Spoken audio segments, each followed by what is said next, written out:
The Adidas Adizero Boston 12. How does this shoe fare as the newest lineup in the Boston series shoe as a daily trainer? Let's talk about it. So before we get into the video, make sure you like the video, subscribe to the channel if you're subscribed, watching content. Thanks so much, love you guys a lot. Make sure you follow me on Instagram and Strava for all sorts of other updates and things like that, such as where I am right now, the Silverthorne training camp leading up to the Chicago Triathlon and Chicago Marathon, respectively. So without further ado, let's begin. Specs wherever they fit and don't contrast with the background of this particular setup. But yeah, anyways, here we go. The Adidas Adizero Boston 12, which is the newest running shoe to my lineup of shoes. Long story short, the Boston 11 is going to be pretty much out of commission for the rest of its lifespan, as we'll talk about in a different video. But yeah, I wanted to buy the Boston 12 originally as it is, but just wanted to test out the Boston 11 first, just so I had some kind of better field of shoe to basically compare this to. So let's be clear, this is not a comparison video right now. We will have that comparison video soon, but this is just going to be a standalone discussion about this shoe and whether it's a pretty decent daily trainer to use or not. So here we go. Shoe specs right off the rip. In this size, and size and a half, it's about 9.5 ounces, which is a fairly light shoe of the following specs as we get there. The heel is about 37.5 millimeters, or 38 if you want to round up, and then it's 30.5 in the forefoot, or 31 if you want to round up, which gives it a 7 millimeter offset, which is slightly less than the standard 8s that we see in a lot of shoes. So it gives us more of that heel drop rather than that forefoot emphasis. So kind of a test on specs there, more or less, as we get there. In terms of foams, we do use this Lightstrike Pro in this forefoot area that kind of just runs the duration of the shoe into the heel as well, which is kind of an upgrade from its previous foam, which was used in the Boston 11, which is just a regular Lightstrike, I guess, kind of composite. It may have been Lightstrike Pro as well, don't quote me on that, but nevertheless, this compound and this shape of the foam rides fairly well on this shoe, in addition to the other things we've got here. Again, we've got this Adizero Lightstrike 2.0 in the heel, which is, again, a standard type of build we see in a lot of shoes that emphasize this carbon plate style shoe, but in this particular area we have a plastic rod that runs the duration of the shoe. There's like 3 rods that kind of just like go into the shoe that way, and yeah, they're just kind of set up on various points of the shoe just to give you kind of a flexibility, but also an extra rebound from you know, your running form and things like that. But the trick here is that by using the plastic you know, I want to say carbon plates so badly, but using the plastic rods, you're going to get a little bit more of 2 things. 1, a cheaper shoe because the material is different, and 2, you're going to get a different rebound because it's not directly a carbon plate, it's just a plastic. So just some things to note on that end, of course. Now let's look at the bottoms of the shoe so we kind of see what we're dealing with about like 15 to 20 miles deep into this kind of shoe. So that is my left foot right off the rip. This is my right foot. And as you can see, there's a little bit of dirt here and there. So running out here is a little bit of a dirt party because there is some trail, there is some dust from mountains, the high alpine and things like that. But we also have some treadmill wear, which kind of cleans and smoothens out the shoe overall. So that's what's basically going on in the left foot. There's a couple of interesting things going on. Number 1, we are using the Continental rubber, which I have pretty good standing with as of right now. It doesn't wear off too quickly. It doesn't get beaten up all that badly.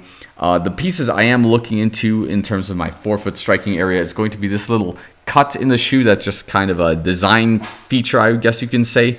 And then we also have this little tab right up here as well that's going to be more or less just another piece I'm going to be looking out into just to see if this tab up here is going to rip off at some point, or it's going to burn out as we get into running with the shoe. So those are kind of some of the things to note there with that immediate area.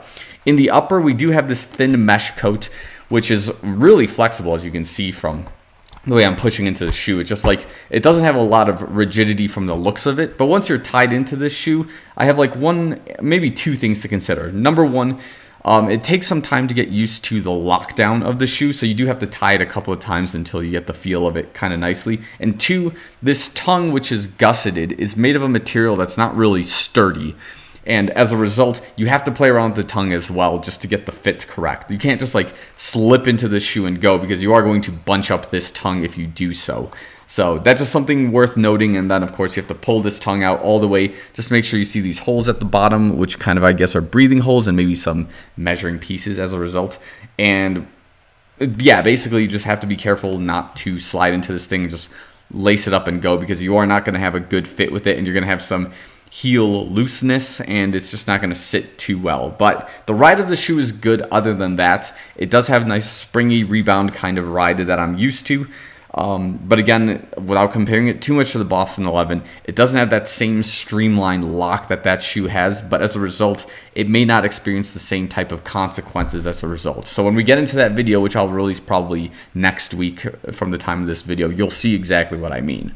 So anyways, other things to note, the heel lock is not bad, but it is noticeable that if you don't fix the lock here in the shoelace textile area correctly, you are going to feel some looseness in the heel, and it's just going to cause you to stop and basically make you retie your shoes again. So yeah, again, as a ride, the carbon plate setup for this shoe is nice. The plastic rods, whatever you want to call them, with the combination of both foams in the shoe, make for an excellent ride both on the treadmill and on, you know, roads and track and kind of gravel if that's what you run on mostly. So my overall impressions of the shoe at this time, with like less than 50 miles on them, is pretty good so far. I have a positive reaction to them. I'm not experiencing any sort of like Achilles tendonitis in this shoe, or any sort of, I guess, overlap in terms of having the shoe run and like more anterior I guess favoritism, because that's, again, when you see how the shoe is laid out flat,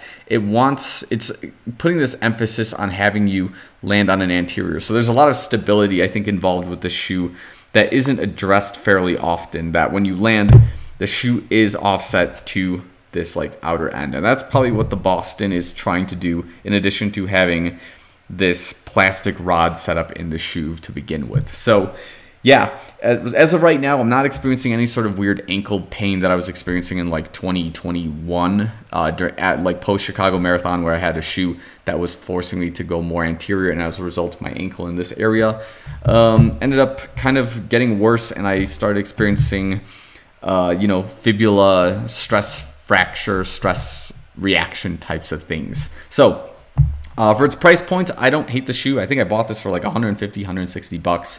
I will be trying to use it for my daily training out here in Silverthorne, as I am kind of on a bare bones setup. I don't have too many shoes, but I can order some shoes and get them delivered to me, so that's kind of a plus. I do have an old favorite that will be coming in the mail as well that you'll probably see in Silverthorne vlogs, should I choose to make some. So that's just something else to look out forward to. But as of right now, Boston 12, Adidas Adizero Boston 12. I don't dislike the shoe. I actually quite like it. It's a little bit more relaxed than some of the other carbon plate shoes I've had in the past, which is a good thing. You don't want something that's so explosive that it takes you for an out of control ride. You want some control in that shoe. You want something that has this breathability, and you want something that's kind of friendly in all sorts of terrains, whether it's the treadmill run, your road run, a gravel run, should you have to do that. And yeah, I don't hate the shoe. Love it so far. And we're just going to keep taking it to our next, you know, checkpoints, or 50, 100, 150 plus miles, and just kind of go with it until the shoe wheels kind of fall off. So with that in mind, I will leave this video here. Thanks so much for watching. I'll see you guys in the next one.